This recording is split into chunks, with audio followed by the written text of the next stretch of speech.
All right, welcome to Speak for Yourself. I'm Jason Whitlock. That is Marcellus Wiley, that dude. Yes, sir. All right, joining us today is TJ Houshmandzadeh. Usually we start with a Whitlock, but today we got some late-breaking news in the NFL. So we're going to start in Cleveland, where the Browns announced today they have signed former Chiefs running back Kareem Hunt. Hunt was released by Kansas City back in November after a video surfaced that showed him shoving and kicking a woman during an incident at a hotel where Hunt was living. Browns general manager John Dorsey released a statement on the signing saying, quote, "My relationship and interaction with Kareem since 2016 in college was an important part of this decision-making process, but we then did extensive due diligence with many individuals, including clinical professionals, to have a better understanding of the person he is today and whether it was prudent to sign him. There were two important factors. One is that Kareem took full responsibility for his egregious actions and showed true remorse. And secondly, just as importantly, he is undergoing and is committed to necessary professional treatment and a plan that has been clearly laid out." That is John Dorsey's explanation. I think to some degree the explanation defies logic. Part of the reason why they did it today and this early into the offseason, we're not even to Valentine's Day yet, it's because they're afraid the Chicago Bears and Matt Nagy were going to sign him. And so, to me, I think this is a bad look for the Browns and the NFL. The NFL hasn't even completed its investigation, rendered a suspension or anything, and one of the first things we do in the offseason, we're just 14 days or 10 days after the Super Bowl, or 7 days, I can't remember, and Kareem Hunt's off the market. This kind of desperation will not land well with a segment of the NFL fan base, and a loud vocal segment will have a problem that there couldn't even been a pump the brakes. Let's wait till March, April, before let's figure out what the suspension is before Kareem Hunt's on his next contract. We knew Kareem Hunt was going to get signed because of his age, the birth certificate, and his talent level. We also knew that was going to take some time.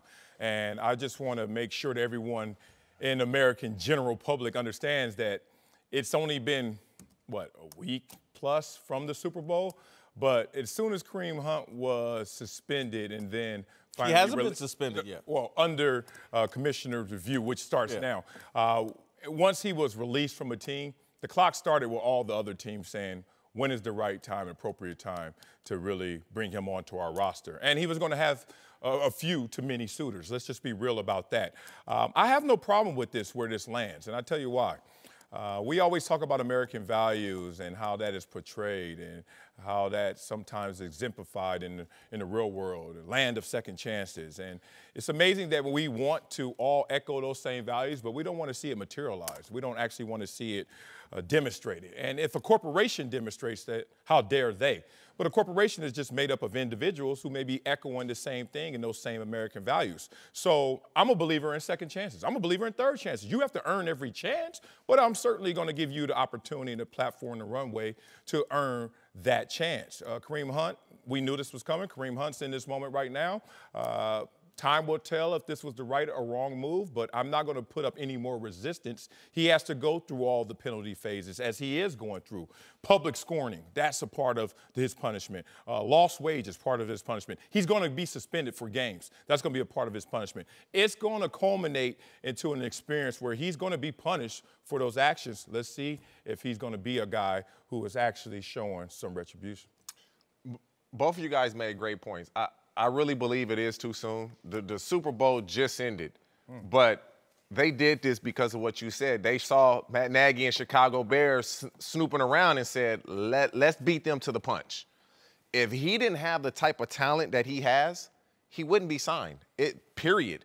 And they can, he's taking the necessary steps. If he couldn't play, they would wait. They would wait. Okay, complete every step. Go through the counseling. Show me that you are really remorseful for what you've done. But because he's shown in his short career that he's a really good player, they're going to say, we're going to beat him to the punch now. He's in Cleveland. That's where he's from. John Dorsey, they drafted him in Kansas City. And there's other teams that are interested in him. And it was, let's beat them to the punch before they sign him. I believe they should have waited. Let it run its course. Let him get through the rehab process and really make sure that, okay, he's gone through the rehab. The professionals said, okay, he's on the right path. But again, they just beat the Chicago Bears or whoever else wanted to sign him to the punch because they didn't want to lose him. Listen, I certainly believe in 12th chances. Exactly. And I have defended from Greg Hardy on down guys re-entering the league. And so I'm all for that. But at some point, the NFL has to be wise and understand what position they're in and what's best for the league. And so, again, Kareem Hunt was going to play in the NFL again this year. It's just a matter of when. And if I were the league, I would have forbid, hey, no one can cut a deal with Kareem Hunt until our investigation is complete and until we have suspended him.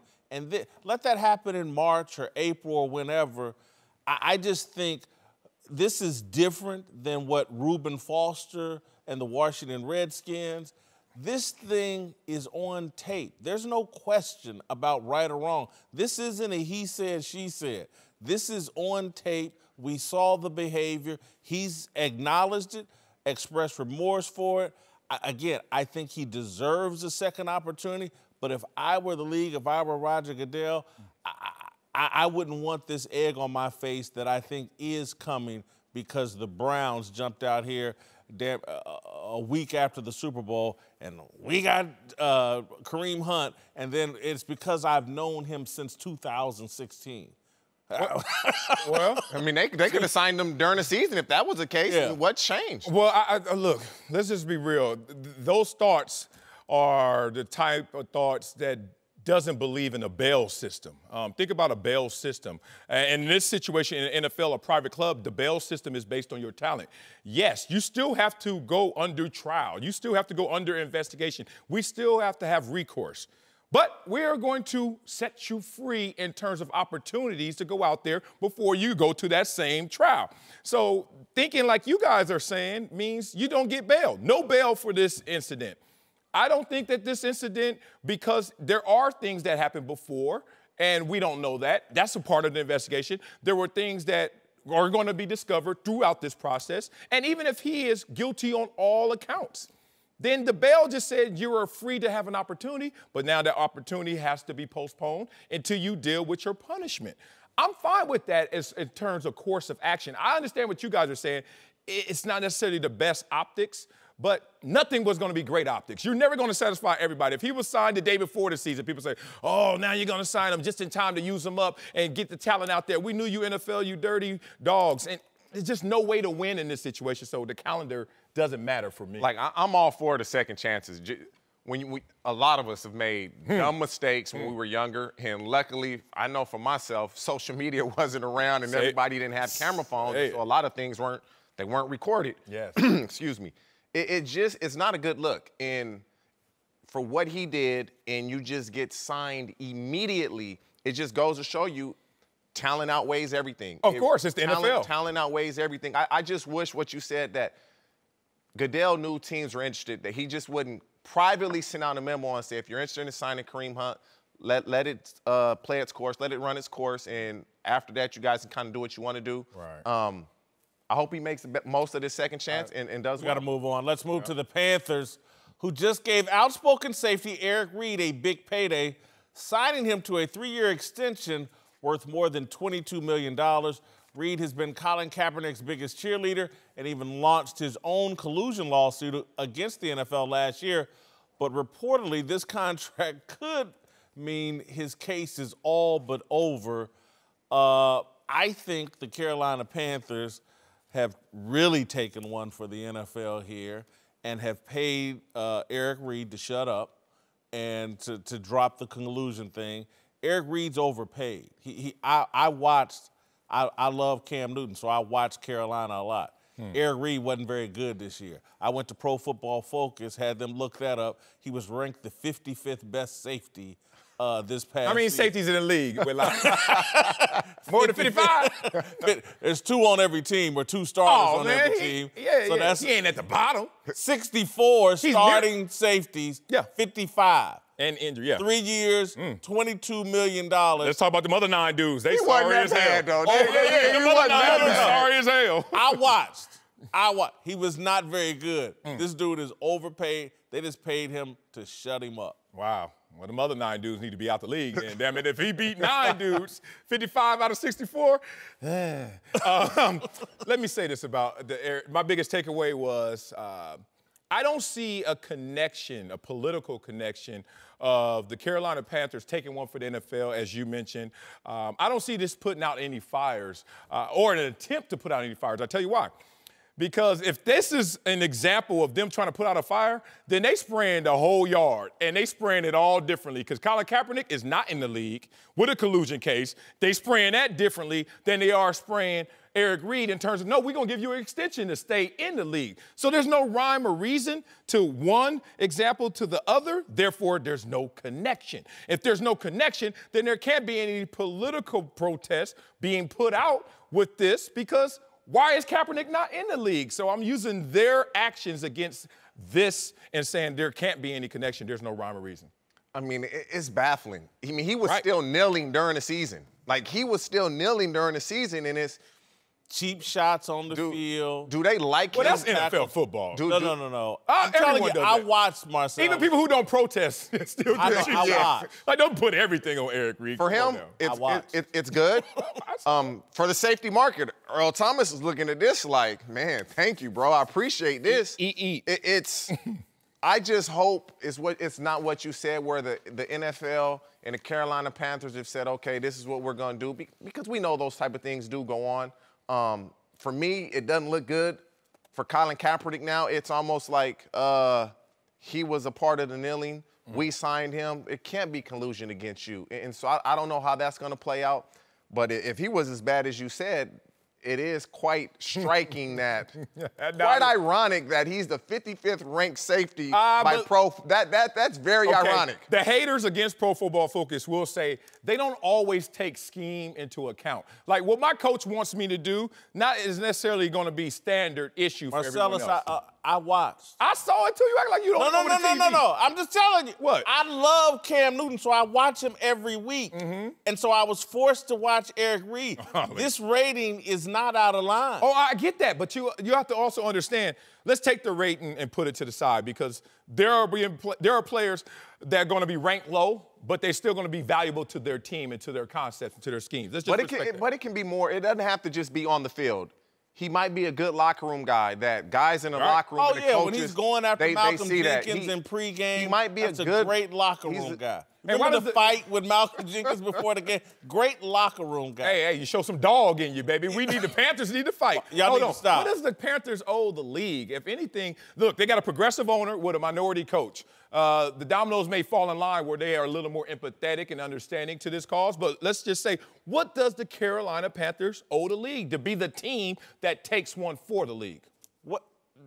Colin Kaepernick and Eric Reid are suing the entire league. The Carolina Panthers are a part of that. Right. And so that's what they owe. It's a group effort, these 32 teams. And by giving this dude this contract, you shut him up and you take all credibility away from Colin Kaepernick, and you legitimize Roger Goodell's comments Super Bowl week. If somebody thought Colin Kaepernick could help them win, they would sign him. But in argument to that, signed this guy here. They already signed him once. Why I got to double down or triple down on it with this extension? But Your Honor, it's different though. When you're a quarterback, you're the face of the team. And when you're a safety, you're not even in the front seat. You might be in the trunk. and so it's a different feel when it's a quarterback. Yeah. Eric Reid, I think they've made a mistake from a football perspective and from a business perspective. Eric Reid has done nothing but whine and cry and try to draw attention to himself ever since they let him back in the league, and now they've just rewarded him. Don't be shocked when you get more of the bad behavior, not just from Eric Reid, but others who will play the victim card and whine and complain, oh my God, and hope that they get the same kind of payday as Eric Reid. Guys are terrible at taking care of their health. Whether it's a knee injury, bad back, or something worse, we're usually more comfortable rubbing some dirt on it than seeing a doctor. I'm guilty of it myself, particularly when I was younger and playing football. I can remember hurting my shoulder and never telling the trainers. That turned into a real problem. The same is true for erectile dysfunction. Studies show 70% of guys who experience ED don't get treated for it. Thankfully, Roman created an easy way to get checked out by a doctor and get treated for ED online. Roman is a one-stop shop where licensed U.S. physicians can diagnose ED and ship medication right to your door. With Roman, there are no waiting rooms, awkward face-to-face conversations, or uncomfortable trips to the pharmacy. You can handle everything discreetly online. All you have to do is visit GetRoman.com/speak, fill out a brief medical onboarding, chat with the doctor, and get FDA-approved ED meds delivered to your door in discreet, unmarked packaging. That's GetRoman.com/speak. Guys, go online and get checked by the doctor.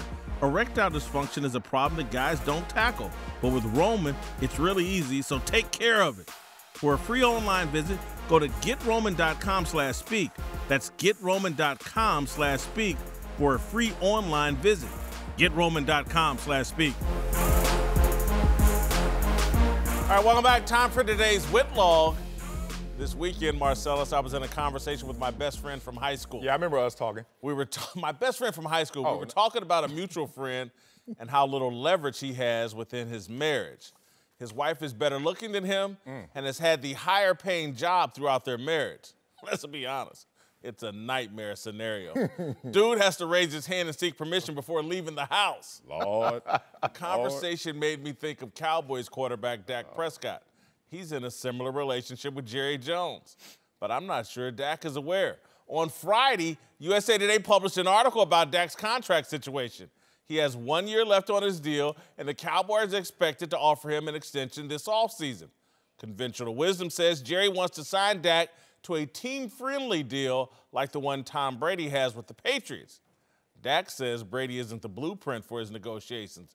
Prescott cited supermodel Gisele Bundchen as the difference.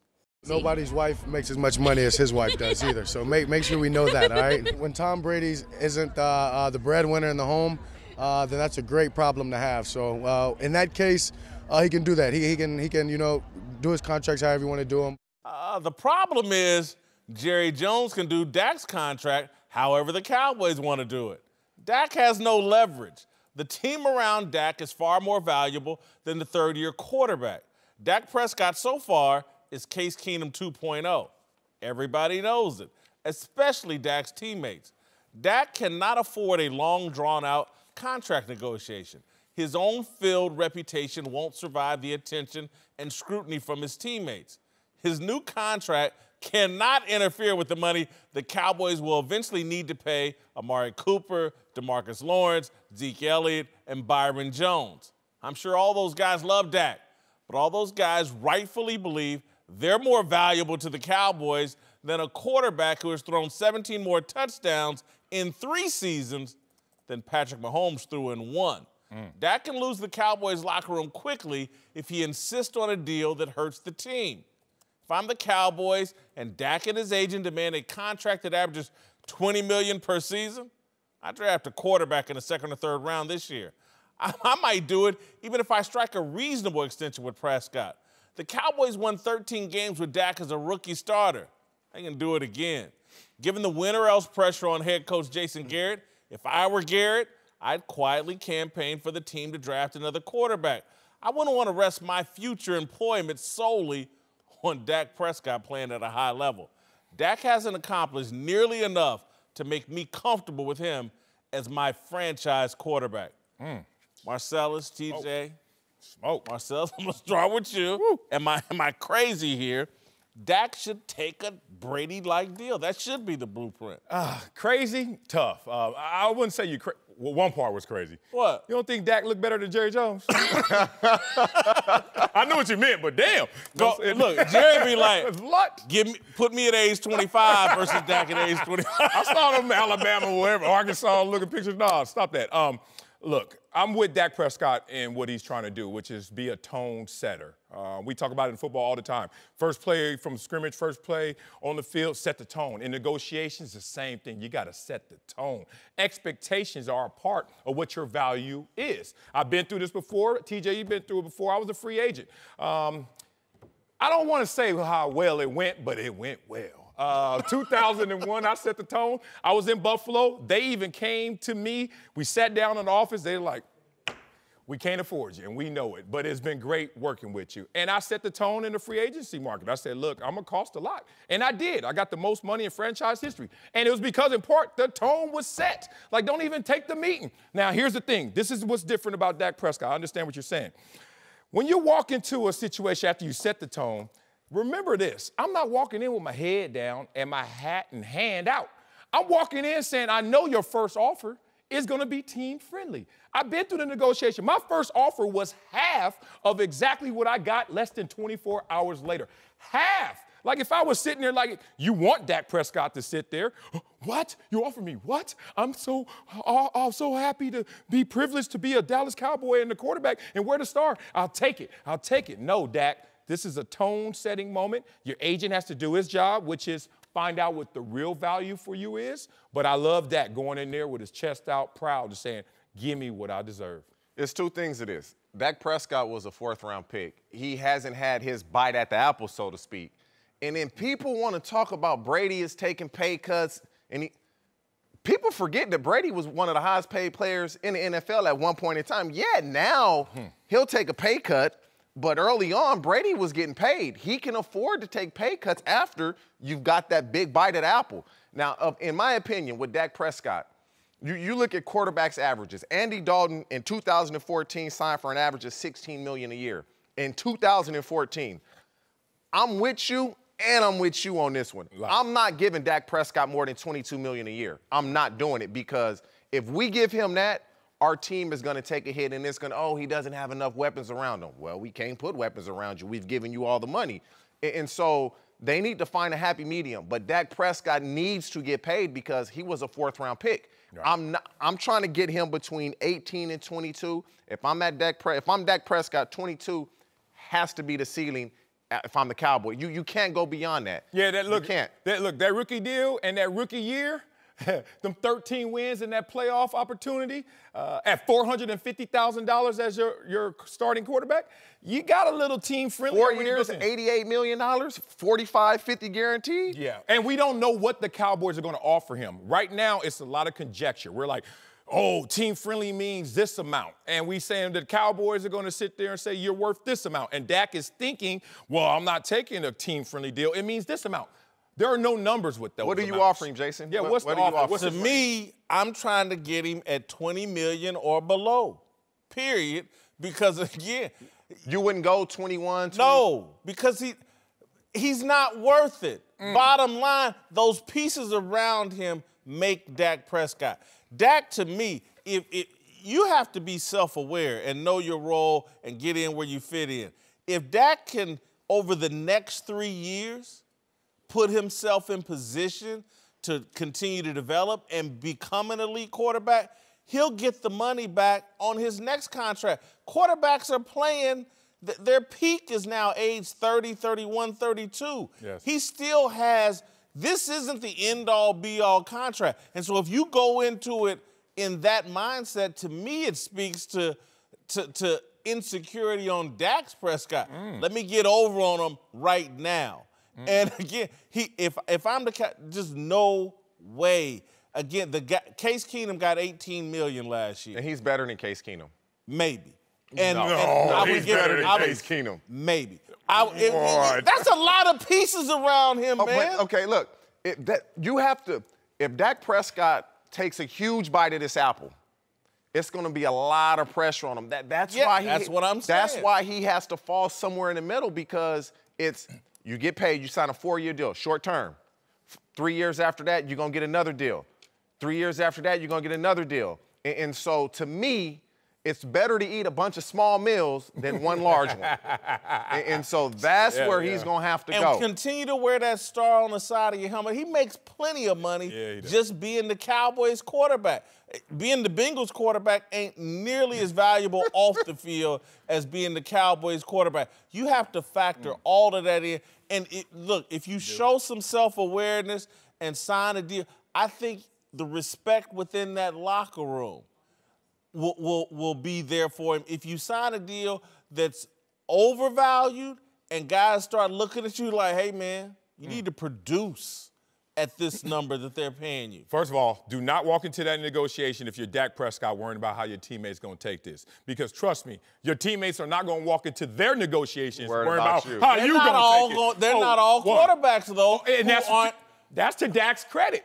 I'm the quarterback. I could play less than you and get paid more than you. You got to understand my position. I was a defensive end. I knew I was going to be second or top paid on my team because it's all about the quarterback and who could stop him. So the top running back on my team, don't look at me, bro. Backup guards and top guards and all these other positions, don't look at me. By position, Dak Prescott is going to be $20 million plus. I agree with you. If you offer me $22 million and say that's going to hurt the team, or $20 million and it's team friendly, I'm bowing out for those $2 million to wear that star on my helmet and to keep the peace. However, Dak Prescott, 1, is better than Case Keenum. Dak Prescott, 2, has come a 180 with you because we started this show together and you were on the other side with that. I look at what I'm looking at. Right. And again, the facts speak for themselves. Marcellus, when you hit that free agent market, people thought, hey, man, this guy is going to be a perennial Pro Bowler moving forward. What happened? No, again. So is anybody right now sitting there saying, man, when Dak gets this contract, he's going to be a perennial Pro Bowler? Nah. He's going to be there's only a handful of quarterbacks that elevate their teammates. There's a handful, but there's quite more that get paid like they elevate their teammates. Kirk Cousins and just so, got paid, fully guaranteed. And he's not going to get away with what Kirk Cousins got away with. True. Because, again, the Cowboys have more pieces around him, and just the reality is there's a difference. Black quarterback Donovan McNabb talked about it. The way your teammates look at you. Man, Dak Prescott, be smart, man. Take that $20 to $21 million and you'll stay in Dallas your whole career, make about $150, $60 million. He has to be smart with this. It's just what Jason, you know how it is. Oh, man, Dak weak. He making all this money. They going to say that in the locker room. That's how. Yep. Man, and you know what? And that's okay. As your leader, one, I'm going to tell you that you got to believe in me and you got to believe that you're not going to try and penalize me for what this system is penalizing us all for. Look, you can stretch the cap. Let's just be respectful. No, you definitely can. So let's not put it all on Dak's shoulder. Marcellus, look at the issues Russell Wilson had in the locker room when he was the highest paid guy. And he is the highest paid guy. What issues? The team was good this year, and you talk about the team was one player. Hold on, it was talk. Yeah. But that talk wasn't materialized. Let me recalculate because he wasn't the highest paid guy at the time. No. But just look at the issues he had in that Seattle locker room with Richard Sherman just because he got more shine and got more attention. And it was time for those guys like Cam Chancellor won a new deal. Earl Thomas won a new deal. And they like, y'all done gave this to Russell? We're the reason why. Thank you. And then look at Donovan McNabb when he was the man in the NFL and the man in Philadelphia. Terrell Owens and that locker room ate Donovan McNabb up. I'm just telling you, it's different. When you the quarterback and you're black in a locker room, the 70% of your teammates are black.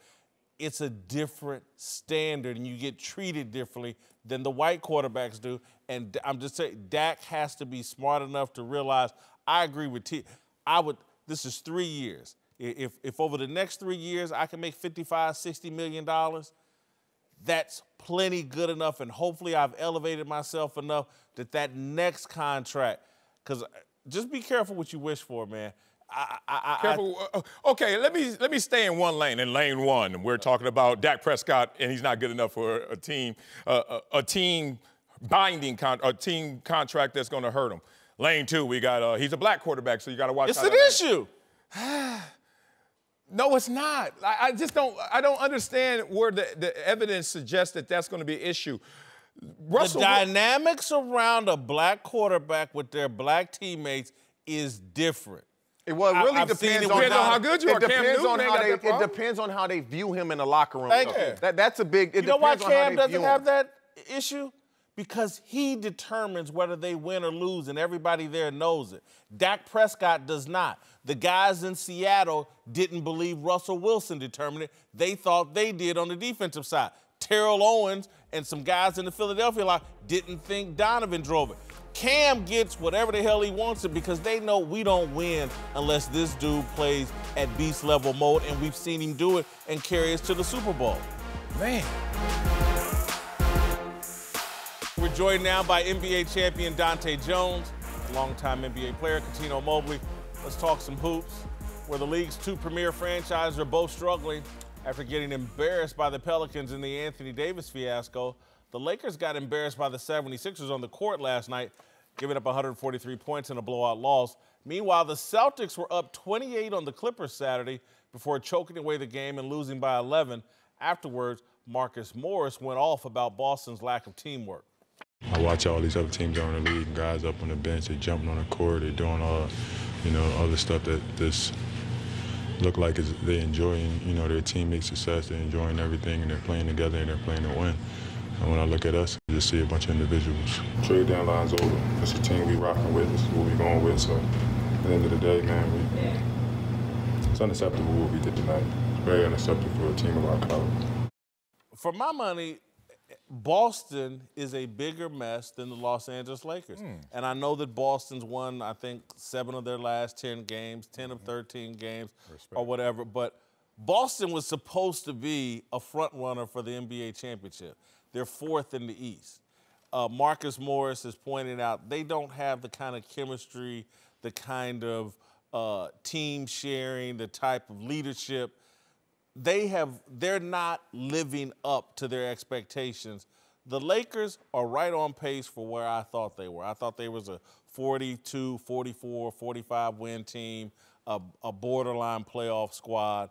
I think the whole Anthony Davis, the whole trade deal has actually hurt Boston more than it's hurt the Lakers. Oh, I think the Lakers are in a worse situation. Let's just start with everything's going to get exaggerated in La La Land, especially when you have the biggest, best player on the planet on your team. So LeBron, just by his sheer presence, makes it an issue in L.A. for all things that go wrong. And a few things have gone wrong with this team. No one's talking about firing the coach in Boston. Every other week, every other day, it seems like we're hearing about Luke Walton's job and his security.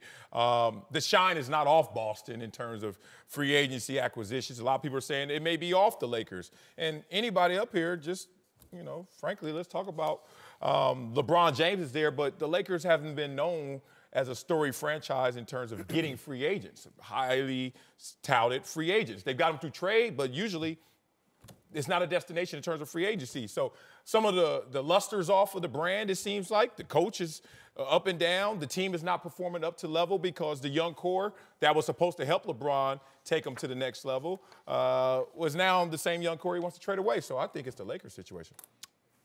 I agree with Jason on this one, buddy, because the Celtics have a tougher situation. With Kyrie being banged up, they're looking at a trail ahead of them that is going to end up in something that's not great. With their young core, knowing that there's a timeline on them with this AD saga moving into the free agency period, it's going to be tough for them. And with the Lakers, yeah, you can speak about their coach, and every day he might get fired, but that's something the players can handle themselves. Everybody most likely can build chemistry around not liking the coach. That's fine.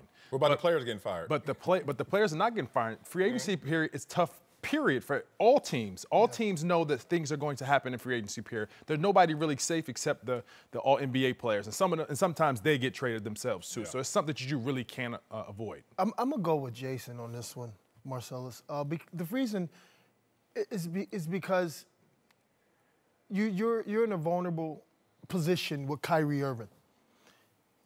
He can leave, okay? You have, like I said the other day, what did I say? When it was about 50 seconds to go in the game, when they lost to the Lakers, Marcus Smart wasn't in the game. To me, I look at the bench. I look at body language. I look at a lot of those things.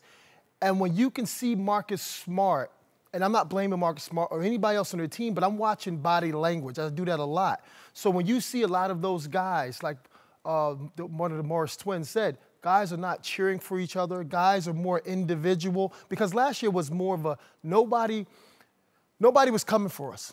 All of a sudden now, we're supposed to be #1 in the East, especially if LeBron James is not there. And we're 5th. Gordon Hayward, you don't really fit. Not in that system, to me. Then you're digressing the progression of Tatum. What's the other kid? Jaylen Brown. These guys are regressing. Regressing, exactly. And listen, there are 15 guys on the Boston roster who thought they were competing for an NBA championship this year. There's one guy on the Lakers roster who thought, I came here to win championships, and that's LeBron. Everybody else, to me, on that Lakers roster, it's just along for the ride. They're young, they're developing, they may not be Lakers. They may not be Lakers. You got 15 guys who sat down prepared to eat this glorious championship meal, and they getting spammed. And you got a team president who said, if I don't bring in free agents, I'll fire myself. You got a coach who doesn't know if he can coach his team or not. You got a team that lost by, 42 points just a couple of games ago. I've seen teams run themselves. Like, even when Dallas Mavericks win their championship, you'll get players that say, we tuned Rick Carlisle out halfway through the season, and Jason Kidd coached this team. And that's why Jason Kidd was up for coaching jobs. But speaking to your point, you got turmoil on your bench because you got young kids that say, you know what, we brought them to a conference finals, and we could have almost gotten to the finals if it wasn't for LeBron James. Exactly. But we're looking at people who came back and took our minutes and didn't earn these minutes. Yeah. And that's where your internal strife is. They didn't earn their minutes, and they're not doing their job. Yeah. So why are we not playing? You got guys on the bench that got busy last year and had to step back and take 9 less minutes. And they were moving the ball a lot more. Right. Kyrie's more ball dominant. So Tatum and Brown, I think, are suffering because Kyrie's so ball dominant, and it throws your rhythm off. You understand? Last year with like Russell Westbrook and Paul George, the first time with those 3 guys and Carmelo Anthony. Now this year, Russell Westbrook is taking a back seat. He's taking a back seat and letting Paul George boogie. They're not doing that. Kyrie Irving is the alpha male in this one. February isn't just about one supersized football game. On Spotify, there's thousands of free sports podcasts that agonize over the preseasons, off-season, and plain old regular seasons of nearly every sport imaginable. Basketball, baseball, hockey, soccer, curling, and even hurling. Yes, that's a real sport. Now it's so easy to stay updated with the latest rumors, predictions, and scorching hot takes from some of your favorite game's biggest names. So take it one episode at a time and give 110% of your attention to the thousands of free sports podcasts on Spotify, because the best offense is a good podcast. Let's move to Philadelphia, where the Sixers put on a show last night, putting up 143 points and blowing out the Lakers. Just about everyone got in on the action except Ben Simmons, who struggled from the field and even took his first ever legit three-pointer, which he missed. Twitter thought maybe seeing girlfriend Kendall Jenner staring at LeBron had something to do with Simmons' struggles, but it's no secret he can't shoot. And I'm one of these guys, I've never been a huge Ben Simmons guy. It's a league where you should be able to shoot. You need to be able to shoot. Steph Curry's transformed the league, and somehow we've convinced ourselves that Ben Simmons is the next LeBron James, but he can't shoot. And I think it's their Achilles heel. They've got a nice roster, but I think Milwaukee and Toronto are going to exploit the fact that you don't have to guard Ben Simmons. You better slow down. Listen, I'm with you so much in this one. The reason why, I'm going to tell you why. He's 6'10" point guard. That's unheard of, right? You have Magic, you got like a LeBron-ish. There's not a lot of people that are like that. But to me, and I'm not a fan of like what he does right now. He's been in the league 3 years. I'm not a fan of what he does. Like he's not LeBron. LeBron can take 4 guys from Home Depot and go to the playoffs. He needs people around him, like a Dak Prescott. You need those people around you for you to do well. Like Okay, so if you didn't have JJ and you didn't have Tobias Harris, you didn't have Jimmy Butler, if you didn't have Joel Embiid, and you just had a couple of average guys and one guy that was like, okay, you'd really be exposed because you can't even make a 5-footer. Like, I just don't see. I've never been big. That's exaggerated, though, that he can't shoot. Not outside of 10 feet. Okay, but now we're qualifying it. Like Not outside, that's shooting. The guy's 13th in the league in field goal percentage by his He's game. He's shooting layups. But that's my point. So here's the thing. You start to extend that. You start to increase that range. We've seen it before. We talk about Magic Johnson. His first 10 years in the league, 23% from behind the arc. I'm not comparing on the Magic, just giving you growth charts. Then all of a sudden, 11th season, 38, 39%. 11th season. So there was a time where there was a sports analyst out there saying, in his third season, he can't shoot. But you know what? You start to develop your game. Of late, Blake Griffin has extended his range to now. Blake Griffin's shooting from 3 like none other. Michael Jordan, you talk about his shooting. He shot his first 6 years under 30%. I'm not comparing him to any of those guys. It's raggediest looking left-handed. It's raggedy. It's not cute. But what he does effectively, and there's something to grow from. And I'm left-handed. Which is what he does right now. Y'all stop hating on Ben Simmons. Kawhi Leonard is the example that you have of a guy that extended his range over time, and they should be moving in that direction. Don't get me wrong. I don't think it's a problem for Philadelphia right now because his main job is to facilitate. Get attack. Get in the paint, attack, make the defense shrink, and then you kick out to your shooters. They have shooters, and they have talent that can shoot now. They have a shooting big, and they have a shooting power forward. They got Jimmy out there shooting. They got JJ out there knocking shots down. So his attack is his biggest asset right now. And the fact that he's also averaging 8 assists and 9 rebounds, he offers things to the game of basketball. He's not like LeBron. Do not get it twisted at all. That's what they're comparing him to. I know, but all their comparisons are not always right. He's his own entity. He's a 6'10" point guard. 6'10". But he also posts smaller guards and take advantage of switches. So that's his job right now, but he should be building his jump shot out like Kawhi Leonard. What happens in the postseason? He again, regular season NBA is one thing. You get into the postseason. You got to play that team 4 times, beat that team 4 times. I don't think he puts them at a detriment because they have a go-to scorer in Joel Embiid. What is he shooting from the free throw line? I'm not talking. He's not their go-to guy though. 60%. He's their facilitator. Ball's gonna be in his hands. Ball gonna be in your hands. But you trust him to get it to the right person. We can intentionally foul you. I'm not. That's not a problem. Because you can sub him out the game. You have T.J. McConnell that can play. That's going to kill. But what I'm saying, it's not going to kill the team. But if a team wants to go to that strategy, you have things you can go to. As the 76ers, they have a go-to man in Joel Embiid. They have shooters. They have shooters in J.J. Redick. They have a closer in Jimmy Butler. So they have strengths that they can go to, but they also have a 6'10" attack. I like the Tobias Harris pickup. Right. Tobias can get you a bucket any way you want to. They have a 6'10" guy that can attack and exploit mismatches. It's your third year. We got to move. Well, Simmons may have struggled on the court last night, but he also might have stepped in it off the court. Before the game, Magic Johnson revealed that Simmons, who happens to be repped by LeBron's agent Rich Paul, contacted the Lakers to set up a meeting with Magic for advice about being a big guard. Today, Sixers general manager Elton Brand said he refused to authorize the meeting. All right, are the Sixers potentially making a mistake here? They may have just stepped in with a chess move in terms of Ben Simmons y'all prevented me from developing as a basketball player by preventing me from working out with Magic. Are they making a mistake here by playing hard and fast with Ben Simmons? You know damn well they are. And I'm upset at Elton Brand, the friend and the former player, who is now going corporate and forgot that once you're a former player, you're allowed to blur the lines in certain situations. This is one of them.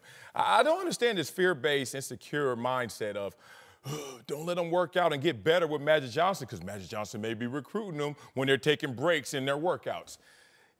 It doesn't work that way. Magic Johnson, his presence is a recruiting shit out there for everybody else. They see Magic Johnson with the Lakers. They want to get recruited to the Lakers. That's on them. There's a separate lane where he's talking about, let me keep my narrow focus on being a better player for this organization. If I'm going to go to the Lakers, I'm going to go to the Lakers whether you try to stop it or not. So I don't understand where Elton Brand and the Sixers are coming from not allowing the guy to just get better in this game. Well, I think Elton Brand should win GM of the Year. He's done a great job so far in rebuilding that team. I think he made a mistake on this one because I'm with sharing knowledge and sharing the game amongst players. I think there's very few players that take the opportunity to actually help the younger generations and help them out, help them learn, help them grow. In his case, Ben is dealing with one guy who's been where he's at that has a similar base for his development and for his growth, and to teach him that position because he's at a disadvantage of being 6'10". As much as he has an advantage at 6'10", he's at a small disadvantage in some capabilities that he has to do on the basketball court. And I think Magic has that for him. I think it shouldn't be looked at as a recruiting tool. I think Magic is professional enough to be able to help the younger generation. That is desperate also, though, too. And he been tampering a couple times. What happened to Jason Kidd? What happened to Rod Strickland? What happened to all these other amazing point guards? They 6'10". None of them 6'10". But what does 6'10" got to do Oh, with don't do that. 6'5"? Body type 6'4"? matters. Body Is type Magic matters. Johnson considered the best So what, he's point going to teach guard him of how all to time? shoot the ball? Yeah, and are they better than Magic? Is Magic Johnson considered the best point guard of all time? Yeah, I mean, Do you yeah. want to learn from the best, or do you want to learn from? But that's more instinctual. not the Like middle tier, Magic, but other who Hall went to of Famers. Magic before about point guard advice like that? And he taught him for the whole summer. What are we doing? No, just have it. Just to get it. You can't have a first client? No, listen, man. When you start letting, Grandma used to tell me, you let that woman in that house now, and leave her in that house. You can't be mad at the husband after a while. Oh, What wow. you gonna do? Time out. Guys Simple go as to that. Hakeem all the time. Yeah, Who's yeah. a life. Hakeem, But not time a out. GM. But time about Hakeem is a lifelong Rocket. No, but he ain't- Hakeem he ain't is not a consulting GM. for nobody You are else. tampering is my point. I understand That that. is I get that. tampering. So sooner or later, if Ben Simmons starts going with Magic Johnson and he's with Clutch Sports, sooner or later, 2 years from now, the Lakers may get Ben Simmons. Y'all don't see that happening? No, I don't see it. I don't see it. They can match our offer. Without it, I can see it happening without him going to Magic in terms of tutelage, and I also can see it happening if he works with him. But guess what? You're not going to stop the bum rush. If he's going to go to the Lakers, he's going to go to the Lakers. The mindset of saying, "Oh, don't go around him, girl. You might start liking him." She gonna go where she wants to go, and if you want to make the interaction happen, it's gonna happen. What did you say to me the other day? It's prevention. You said it. Let's not go back to that. Let's not go back to that. I don't blame Brazil. Listen, for how I act. you get in free agency, you get a chance to offer him a contract, and you get the match of the 76ers. Like Listen. he can't just go straight to the Lakers. You got time, and they will be a perennial powerhouse with him on their roster. I think there's risk both ways. I think the Lakers have done this, and Magic made it public. It's a talking point. Rich Paul, and trust me, Magic Johnson's desperate. LeBron's desperate, which means Rich Paul is desperate. And if they can start a relationship or a conversation with Ben, hey, man, the Sixers didn't allow you to develop, work with Magic Johnson. You need to get up out of there. They can play that card. Yeah. They could also play the card of, come on out here to L.A., work with Magic. He's Would already it in just LA. be better? I'm about to say He already out here. Okay. So now you're So it's a working lunch with date, and that's about it. Let's catch him at the gym and give him something, give him a little something. I'm not talking about spending a whole summer with him, but give him something, share a little knowledge with him, try and expand your mindset, but not spend a whole summer I'm with just him. saying, go to Jason Kidd, go to someone else that was an amazing point guard and get advice from them as well. What you going to teach him how to spin? Look, what are we? Okay, Baby hook. Baby hook. What are we doing?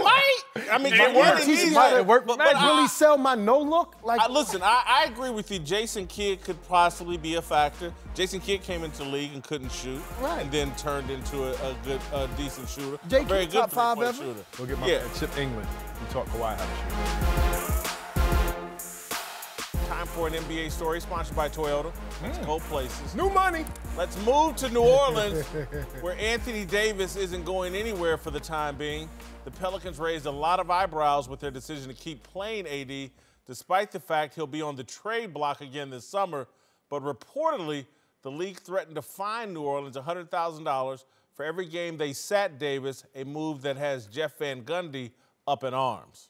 I think their owner, Gail Benson, has missed out on an opportunity to take a stand for her team and for all small market teams in the NBA. Anthony Davis, one of the 5 best players in the NBA, publicly demanded a trade, and now the NBA is trying to bully her and threaten her with unduly harsh fines. And if I was her, I would say, I'll pay the fine, but at the end of the day, I'm going to do what's best for my franchise.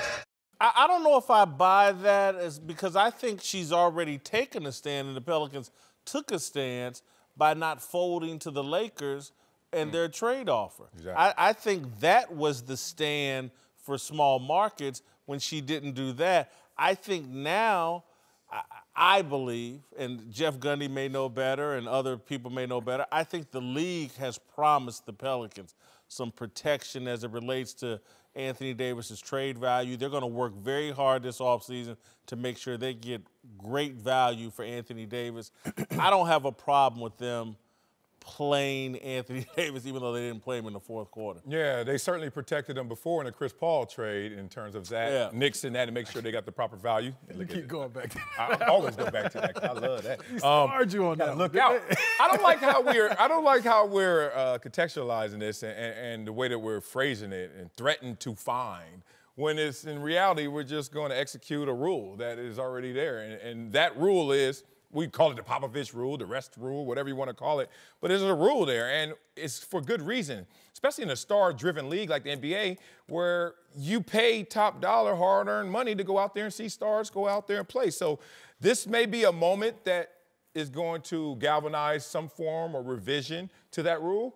But the moment to revise it is after the season, after you collect your thoughts and your emotions go away and you start to realize, okay, how should we address this? Because this is a unique situation, and you don't want to continue to set that precedent.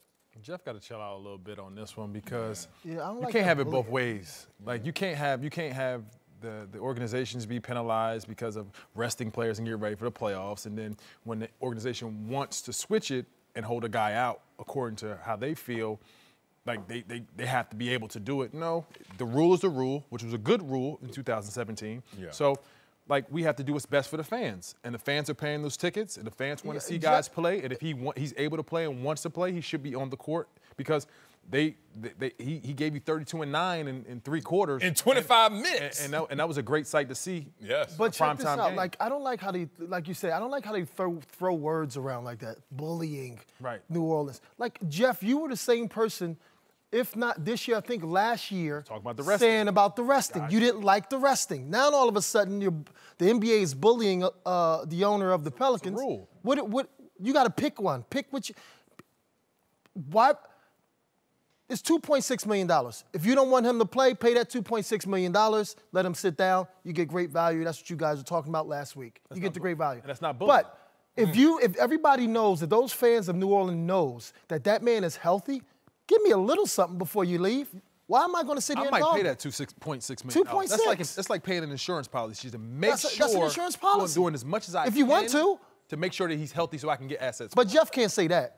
Here's why I think Jeff is saying what he's saying, because I think Jeff, and again, he said what he said last year. Now he's looking at new information and a new reality in the league, and it's like, hold it. I think his comments really are about, man, these players have gone a little bit too far, and they have too much control. And again, I don't think he's in position to say what he really thinks. That's like a chicken and an egg, though. Yeah, right? but I think owners be having too much power. Players have. How can ownership have too much power? They do. How can? Because you don't respect the rights of the players at all. Like with cattle. They abuse the rights of players. The rights. You have to get off that stance. It's like owners.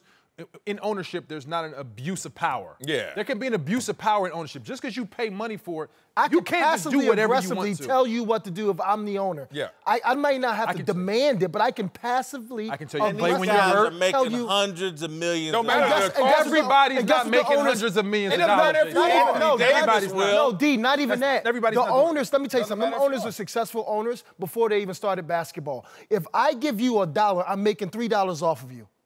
That's what owners do in any profession. But it doesn't matter the dollar amount. Let's not do that because no, he said he making millions of dollars. Because it doesn't matter. When I pay you for your services, I pay you as an employee. I don't pay you for all of your rights. I don't pay you for your privacies. I don't pay you for your identity. I pay you for your service. Well, they're not. I got to respect other things. They're not doing that in terms of. No one's exploiting Anthony Davis. Is my point. The guy's going to make $200-300 million over the course of his career in the NBA. And you don't subject him to unfair practices also. What unfair practices is he doing? If the guy wants to play, why won't you let him play? He wants to get better. Look, You won't let him do that. Well, again, no. He wants to come in with time on his contract. Get me out of here. I want to be traded. I want to go play with LeBron. But I'm still gonna give you my full effort. And I like how you said it. Like that's how he said it. That's not how he said it, Jason. That's not how he said it. How did he say it? Get me out of here. I don't want. Get me out of here. I want to go. I'm going. I don't even want to be on Bourbon Street no more. Just let me go. That's what he basically did. And ownership has a right, and Jeff Van Gundy saying it right. They have a right to push back and like, hey man, we paying y'all a lot of money. You can't just so now you're gonna go out because y'all want to move city to city and play with best friends, and y'all don't really want to compete. We don't have to submit to all of that. Oh, really? You just roll out the bed and get championships. Don't want to compete. That's how it goes. Team of LeBron, instant championship. So AD hasn't competed over the 7 years. Contract. 7 years. He hasn't competed and given everything. He's got more time on his contract. That's all I'm saying. But has he competed? Yes or no? Has he given? Has he done his responsibility? Don't you want to go somewhere where you can win? Have they done a good job in providing You can stuff make around him? where you're at a winning situation. It's not that tried. easy, Jason. It He's really tried, isn't. Jace. You can't do that. That's not how it works. Man, and a contract can take away your pain, huh? Oh, you get $100 million, man. You So should you just never gonna settle complain. like that? That Never complain. Hey, like that. $200 million, be cool. The people watching this show ain't making $100 million. Well, we need to educate There might be them. some other reasons We why don't they need to making just sit $100 down and million. look. We're not going down there. It's some Because they factors in wasn't it. born 7 feet It's some tall. factors in it. Yeah, but at the same time, you shouldn't talk down to people and say, "Oh, Who's you know," talking down? because to, you're. Give me $100 million. Talk to me any kind of way. No way, no way, not me. Especially if I got $100 million. Oh my God, I'm really gonna expect some love. If I get Jason, $100 million. listen. No, not me. I know your personality. I know your personality. I know yours. Okay. I went to school for this. Somebody give you $100 million. Ain't nobody talking to you any type of way they want to talk to you. Yes, they can. Not You know why? They not doing it, Jace. The not people you. who are getting $100 million are You a getting type paid A for a personality. You're not partnership gonna let for anybody winning. talk to you. I don't care how much money they give you. Because you know what? What? I'm going to go home to my family and friends with that $100 million. You have pride, and too. ignore the idiot. You have pride too, and it's about competition. You can be bought. Oh, you can be bought. You can be. It's a price on you, huh? Let me find out. 100 is the price. Same price you got. Hey, what do you say? Same price for $100 million. Coming up. Let's move to a new football league, the Alliance of American Football, which made its debut this weekend. The games were notable for their big hits and physical play, which have been disappearing from the NFL in recent years. And they prove yet again that America's appetite for football is insatiable, with the AAF debut tying the Rockets-Thunder game head-to-head in the ratings. Question here is, I don't know if you guys got to watch much of it. I did. Yeah. Do we think the success is sustainable? Do you think this league has a chance? I do. I did watch it, and then I watched another game, kind of more background, just as you watch a few games, just to see if it keeps my interest and the highlights jump off the screen. And it did. And more than just the X's and O's in the play, because let's just be real, it's a game of number twos. It's the backups or guys who are cast-offs from the NFL. But what I like is their business model, their philosophy of they're trying to steer away from the NFL in terms of some of its policies and some of the rules. So let's talk about the overtime rules. I love that, how every team gets a possession, no field goals, you get the ball at the 10-yard line, no kickoffs. They're looking at the NFL as a business model and saying, where are the voids? Where are they underserved or not respected by the fans? And then let's attack those holes in the NFL's business model. It's a smart play as long as they stay clear and continue to steer away from being NFL 2.0. It's what a lot of people have missed in NFL. The vicious hits is no penalty. It was no big thing. It looks like they're taking the kicker out of – the kicker is gone. There's no kickoffs. There's no PATs. You must go for two. The overtime rule. Everybody gets the ball at the 10-yard line. Let's get it. You get 4 downs. If you don't score, neither team scores. You're forced to go for 2. It ends in a tie. Football is such a popular sport in this world that as long as it's good players and it's good product on the field, people are going to watch it because that football just galvanizes. You just want to sit around and watch football. I was shocked at how much I liked the first game. And it had the big hit that I think the defensive end, Shan Washington or whatever, blew up the quarterback. Berkovici. And I got so excited. And when there was You was looking for the flag? Oh, I was looking for the flag, and I was like, there's no flag. And I was like, to me, that's what they need to lean into. we're going to be the big hit league. The league where you can actually touch the quarterback and these guys got to survive it. I would lean into that. And, yeah, and then the other thing I think they've done a great job with these head coaches they've picked. Yes. Kind of interesting to see. Stars. I want to see if Mike Singletary is going to flop as a head coach in this league.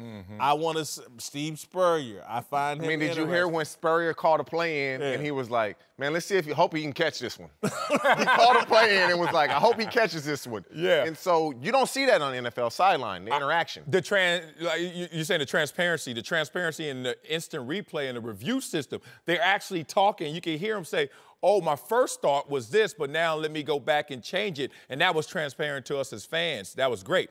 I do have some anxiety. Two things. One, competition is coming. The XFL is coming next year, and supposedly they're thinking of taking players straight from high school. That is going to be something that will be attractive to not only the players, but to me as a viewer. That they feel are NFL caliber coming out of high school. Yeah, and look, you're going against other guys who may be 18 like you, and you're going against some grown men. But you know what? Let you go out there and the cream rises to the top. That's going to be interesting.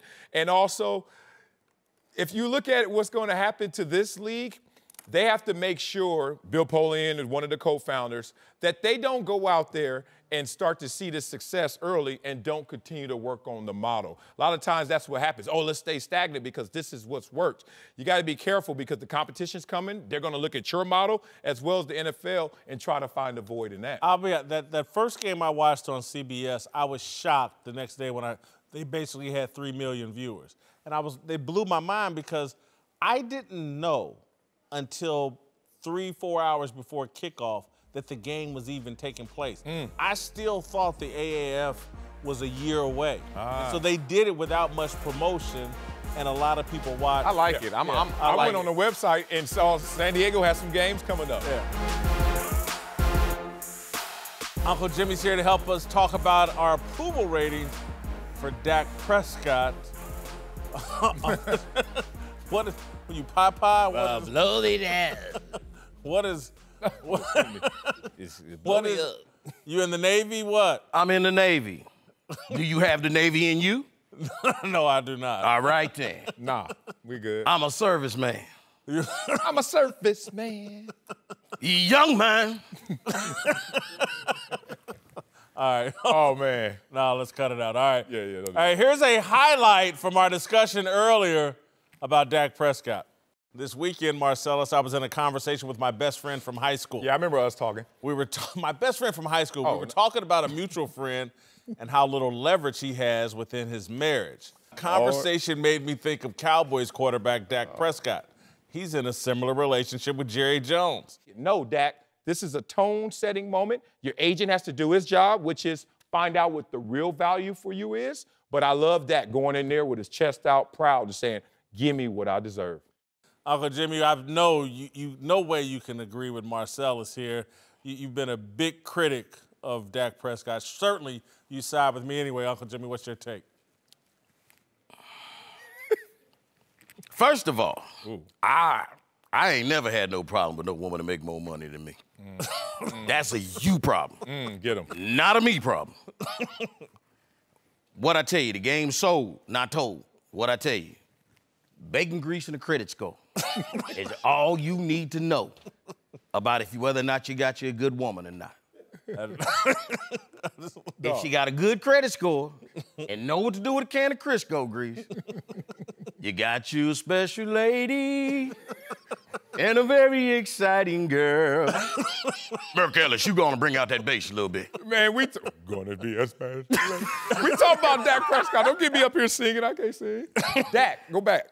Dak. I know what we talking about, Mark Ellis, but my oversized, overpriced nephew over here disrespecting high price paying women, well-paying women, good job having women, talking about some leverage. Do you think that Stedman thinks about leverage when Oprah's feeding him gumbo while they laying in bed? See, Jason don't know nothing about that. Now, am I right or wrong? If you're doing it right, it smells a little bit like gumbo, don't it? Hey, what? Lord, up above, please bless me with a woman with a good job, a Monique, a Moni Love, Cheryl Underwood. Call Uncle Jimmy. You know, hey, slide you over into my DMs.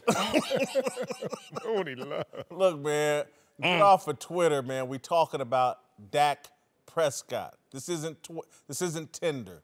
Okay. First of all, I know what we talking about. Big dummy. All right. I know what we talking about. Okay. We talking about leverage. Yeah. And I just need the ladies out there to know which camera we looking at. Uncle Jimmy don't need no leverage. You ain't even got to bring me a beverage. Uncle Jimmy, all he need him is a 401k and a summer home, and I'll leave you the hell alone. I'm about that life. I'm a paper chaser like that. You understand? So you agree with Dak and me that you got to go in there and get as much dough as possible, right? First of all, you got to know your lane. All right. First of all, you got to understand this. Uncle Jimmy, I'm bringing more to the table than Dak. You know, they tell you up front, who am I? I'm the notorious B.I. Jimmy. Believe me, sweetie, I got enough to feed the needy. I'm a franchise player. You know, hey, man, I got the looks. I got the swagger. I got that game. I attract the likes of the Oprahs, the Lonnie Loves, the Moniques. You know, my looks alone. I mean, now, come on now, zoom in on me, cameraman. My looks alone put me on the same level. Where's my approval rating for Dak Prescott? Dak ain't on the same level as a top quarterback, is all I'm trying to tell you. So you be a fool, Jerry Jones be a fool to give him that money. Look, See, out on the streets, I'm known as Tom Brady. I gets mine. 6 rings. Look, man, 5 Dak marriages. Prescott, I think I have him at a 62. Yeah, it's at the bottom here. I got his job performance at a 72, all-time greatness of 5, character 22, authenticity 18. He's up 6 points since the last time I graded. Got him up in job performance? Did you watch that? You watch the Rams game? It wasn't his fault, but they took an L, and same place they were when he was a rookie, but with a worse record. So you took him down? Yeah, I had to take him down job performance because from Amari Cooper, it was up and then it kind of went back. How is he not authentic though? I don't get that. Authentic. I don't get that. You got enough to feed the needy.